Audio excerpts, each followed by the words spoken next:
दक्कन का पठार, जो अपनी खुर्राटी सुर्रेटता और हरी भरी घाटियों के लिए जाना जाता है, ने कई महान साम्राज्यों को उतार चढ़ाव देखते हुए देखा है। इनमें से राष्ट्रकूट वंश सबसे ऊपर है, जिनका शासनकाल सैन्य कौशल, एडमिनिस्ट्रेशनिक कुशलता और सांस्कृतिक प्रतिभा का प्रमाण है।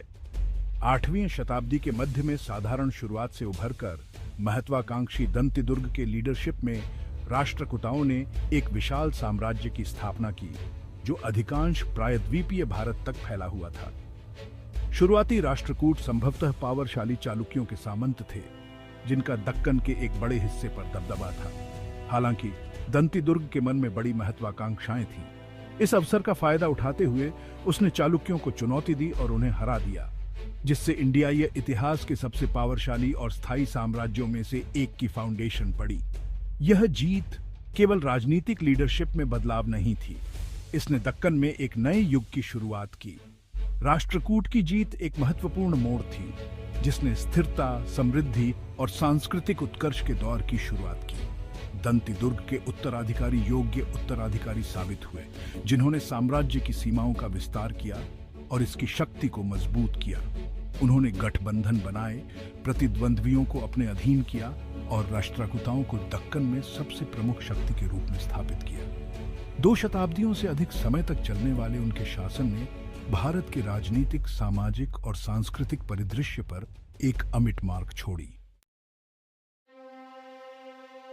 राष्ट्रकूट वंश के संस्थापक दंतिदुर्ग एक दूरअटेशी नेता और एक कुशल सैन्य रणनीतिकार थे। वह समझते थे कि आंतरिक कलह और बाहरी दबावों से कमजोर हुआ चालुक्य साम्राज्य उनकी महत्वाकांक्षाओं के लिए एक आसान लक्ष्य था। सैन्य शक्ति और राजनीतिक चालों के संयोजन से उन्होंने चालुक्यों का पतन किया और राष्ट्रकूट सुप्रीमेसी स्थापित किया। दंतिदुर्ग के उत्तराधिकारी भी कम उल्लेखनीय नहीं थे। उनके पुत्र कृष्ण प्रथम ने नए अधिग्रहित क्षेत्रों को मजबूत किया और आगे विस्तार के लिए फाउंडेशन रखी। अगले महत्वपूर्ण शासक गोविंद द्वितीय ने दक्षिण की ओर राष्ट्रकूट के प्रभाव का विस्तार किया, पल्लवों से संघर्ष किया और प्रमुख व्यापार मार्गों पर अपनी पकड़ मजबूत की।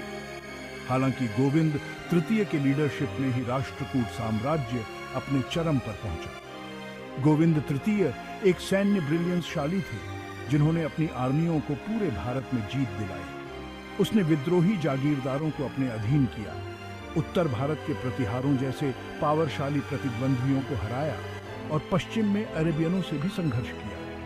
उनका शासनकाल राष्ट्रकूट शक्ति के उच्चतम स्तर का प्रतीक था। उनका साम्राज्य अरब सागर से बंगाल की खाड़ी तक फैला हुआ था। इन शुरुआती शासकों के शासनकाल में लगातार सैन्य अभियान, रणनीतिक गठबंधन और सत्ता की निरंतर खोज की विशेषता थी।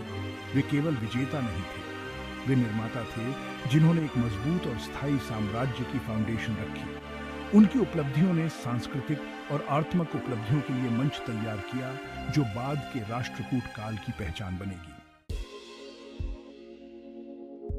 राष्ट्रकूट किसी भी सफल साम्राज्य की तरह यह समझते थे कि केवल सैन्य शक्ति ही स्थिरता और दीर्घायु सुनिश्चित करने के लिए पर्याप्त नहीं है। उन्होंने एक कुशल और केंद्रीकृत एडमिनिस्ट्रेशनिक व्यवस्था बनाई, जो उनके विशाल और विविध क्षेत्रों का प्रभावी ढंग से प्रबंधन कर सके। प्राचीन इंडियाई परंपराओं में निहित लेकिन अपने समय की विशिष्ट चुनौतियों का सामना करने के लिए अनुकूलित यह प्रणाली उल्लेखनीय रूप से लचीली साबित हुई।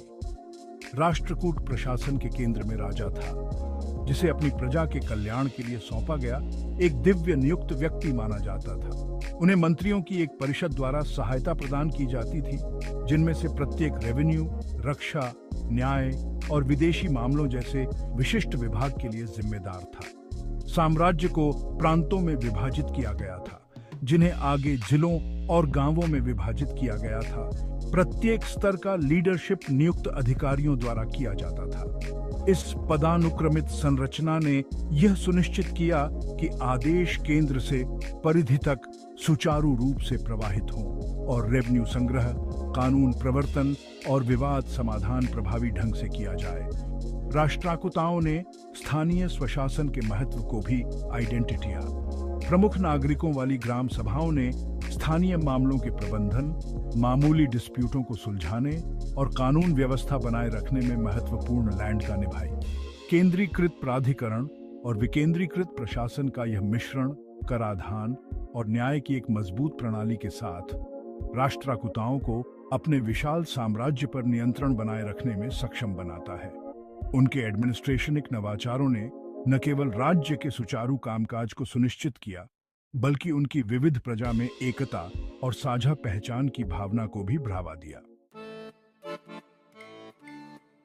एक समृद्ध साम्राज्य के लिए एक ठोस आर्थिक आधार की आवश्यकता होती है और राष्ट्रकूट इस मूलभूत सत्य को आइडेंटिटी में चतुर थे। उन्होंने एक अच्छी तरह से संरचित रेवेन्यू प्रणाली लागू की, जिसने राज्य के वित्तीय स्वास्थ्य को सुनिश्चित करते हुए अपनी प्रजा की भलाई पर भी विचार किया। भूमि रेवेन्यू, व्यापार करों और जस्टिसिक जुर्माने के संयोजन पर फाउंडेशनित इस प्रणाली ने एक मजबूत सेना बनाए रखने, आड़तों को संरक्षण देने और शानदार मंदिरों और सार्वजनिक कार्यों के निर्माण के लिए आवश्यक संसाधन प्रदान किए। भूमि रेवेन्यू राष्ट्रकूट अर्थव्यवस्था की रीढ़ थी। भूमि का सावधानीपूर्वक सर्वेक्षण किया गया था और उचित कर दर निर्धारित करने के लिए उसकी उत्पादकता का आकलन किया गया था, जो आमतौर पर उपज का छठा हिस्सा होता था। राज्य ने विभिन्न व्यवसायों, व्यावसायिक लेन देन और आयात और निर्यात पर भी कर लगाया। हालांकि राष्ट्रकूट लालची कर कलेक्शन करता नहीं थे। वे समझते थे कि अत्यधिक कराधान आर्थिक गतिविधियों को बाधित कर सकता है और आबादी में आक्रोश पैदा कर सकता है। एकत्रित रेवेन्यू का सावधानीपूर्वक प्रबंधन किया जाता था और साम्राज्य के लाभ के लिए उपयोग किया जाता था। एक महत्वपूर्ण हिस्सा राष्ट्रकूट सेना को वित्त पोषित करता था, जो अपने आकार, अनुशासन और प्रभावशीलता के लिए प्रसिद्ध थी। राज्य ने सिंचाई नहरों, तालाबों और सड़कों जैसे सार्वजनिक कार्यों में भी भारी निवेश किया, जिससे न केवल व्यापार को सुविधा मिली, बल्कि कृषि उत्पादकता में भी वृद्धि हुई। राष्ट्रकूट शासक कला और विज्ञान के उदार संरक्षक थे। मंदिरों को भारी दान दिया गया, विद्वान ब्राह्मणों और जैन भिक्षुओं का समर्थन किया गया और ब्रिलियंसशाली कारीगरों और शिल्पकारों को शाही संरक्षण प्राप्त हुआ। संस्कृति और शिक्षा में इस निवेश ने न केवल उनकी प्रजा के जीवन को समृद्ध किया, बल्कि राष्ट्रकूट वंश के लिए वैधीकरण के एक पावरशाली उपकरण और प्रतिष्ठा के स्रोत के रूप में भी काम किया।